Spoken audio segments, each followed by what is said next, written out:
The 2014 movie The Quiet Ones portrayed a historic event known as the Philip experiment. What many do not know is that the Philip experiment was an actual historic research project conducted by a Toronto organization in 1972 in an effort to prove that paranormal entities such as demons, spirits, ghosts, and poltergeists were manifestations produced by human will through expectation, imagination, and visualization. A prominent group of citizens, 3 men and 5 women with no interest in the occult, participated in the study, the results of which not only shocked the group but stunned the world. The how and why of the Philip experiment has never been answered, leaving many to wonder: did the group accidentally summon a demonic or spiritual entity, or did they create a real ghost? September 1972, the birth of the Philip experiment. Researchers at the Toronto Society for Psychical Research, TSPR, believed they could prove that ghostly manifestations and poltergeist phenomena were the product of the human mind. Their research, conducted by the Owen Group, would become one of the most important parapsychological studies in history, a study that to this day has left many scratching their heads. TSPR's goal was quite simple. Could they create a ghost out of their own minds? To reach their goal, they first assembled a team of prominent, respectable participants. The group's members were not teenagers, crackpots, or believers in the paranormal, but rather a housewife, a bookkeeper, a sociology student, an accountant, an industrial designer, a psychologist, and a former chairperson of Mensa, an organization consisting of the top 1% of the county's intellectual elite.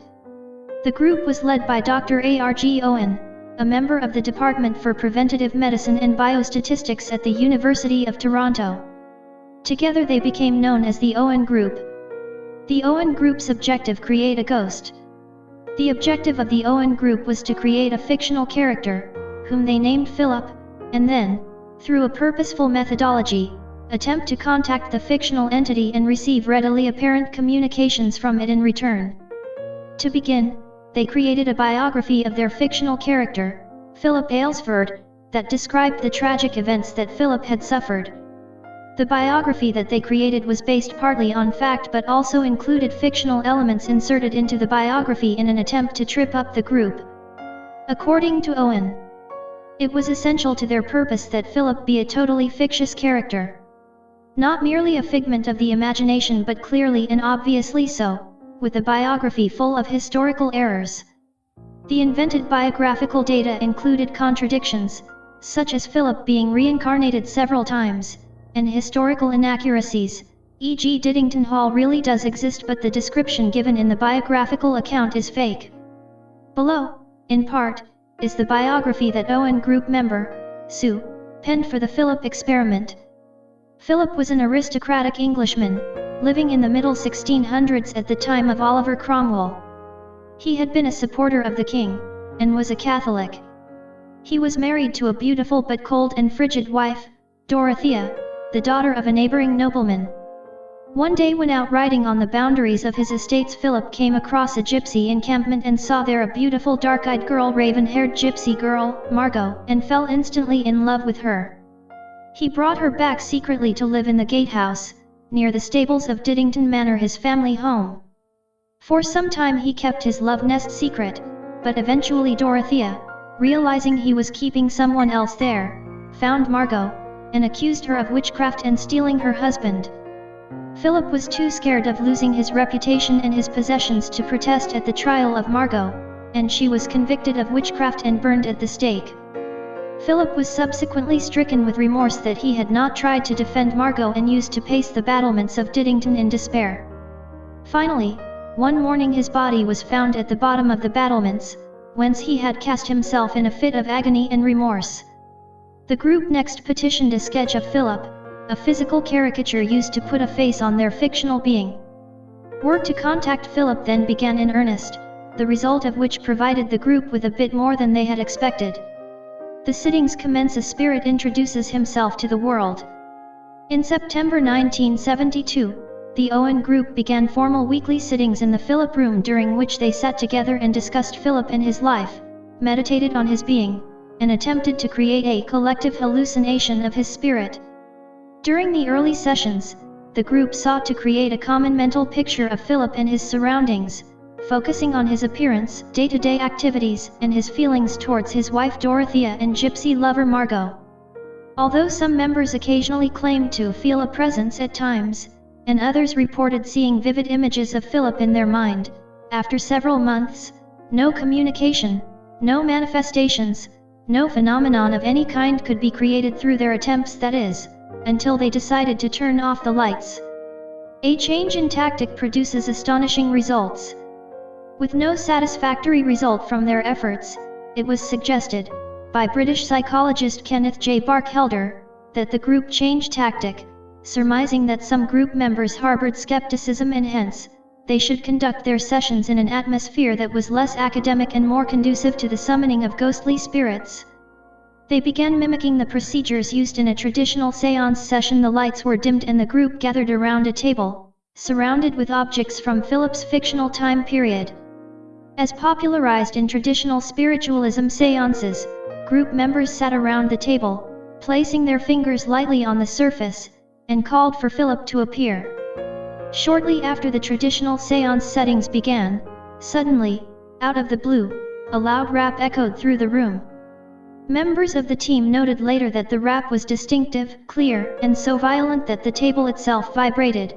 Members said that the sound was felt more than heard. This was followed by a number of distinctive knocks. After these first communications from Philip, the group began querying the entity, agreeing on a 1 rap for yes, 2 for no means of expressing themselves. Through this new means of communique, the group learned finer details of Philip's life. However, they noted that the only details Philip initially provided were historical details that any member of the group could have known beforehand. Hence, the Owen group theorized that the information coming from Philip was information being fed into the conversation through their own collective unconsciousness. From this point forward, however, the phenomena experienced by the group grew in frequency, producing a wide range of paranormal events that the group was never able to explain scientifically. Auditory study of the loud raps showed a unique sound envelope, one that could not be reproduced by researchers, and the group soon recognized that the entity they had conjured had a distinct personality. He had likes, dislikes, and strong views on various subjects made clear to the group members by the enthusiasm, or hesitancy, in his responses.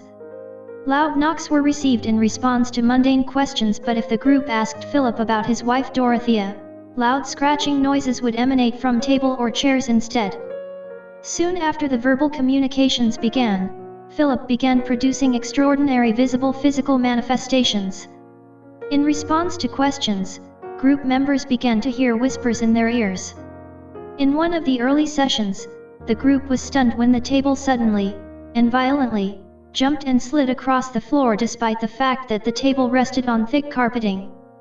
At one point, it was documented that the table began to dance, tilting onto a single leg and spinning about. Researchers now had serious questions about the results they were witnessing. In order to rule out a possible hoaxer in the group, paper doilies were placed on the table, under the fingertips of participants, in an effort to foil any conscious attempts by members to make the table move. Cameras were brought in to film the proceedings, some placed strategically to capture any purposeful attempt to move the table using the participants' knees. Still, the table would jump about, rock, and shake of its own accord. The Owen group members were both astounded and terrified of what they were experiencing. Room lights would dim, and when the group politely asked Philip to return them to their normal brightness, they would instantly turn back on. After feeling a distinct cool breeze blow across the table, the group asked if he could start and stop the wind at will. On command, Philip would send a whirlwind of air across the table and into the participants' faces.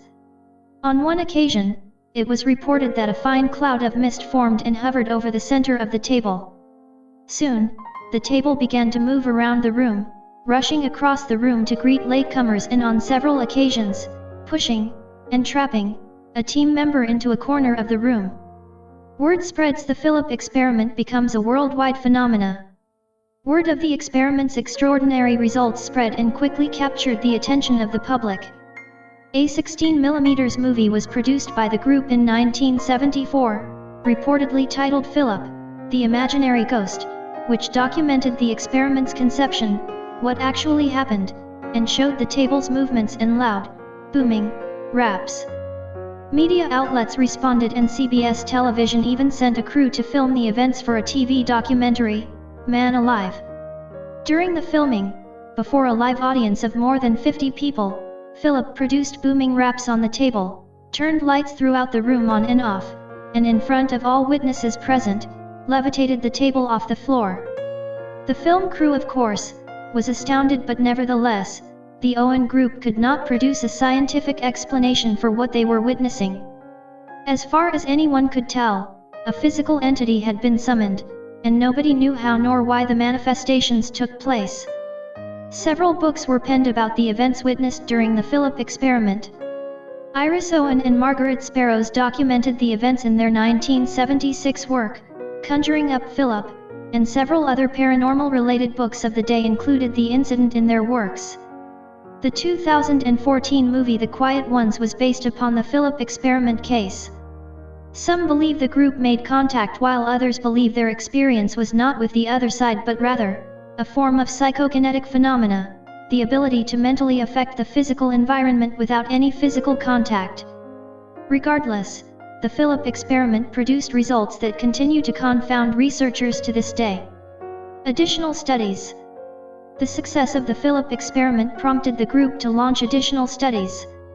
5 weeks after the conclusion of the Philip experiment, researchers assembled a new group of people and began again with a new ghost, named Lilith, a French-Canadian spy during World War II. Similar experiments were conducted using entities such as Sebastian, a medieval alchemist, and Axel, a man from the future. According to the researchers, all of the subsequent experiments also product unexplainable communications and physical manifestations.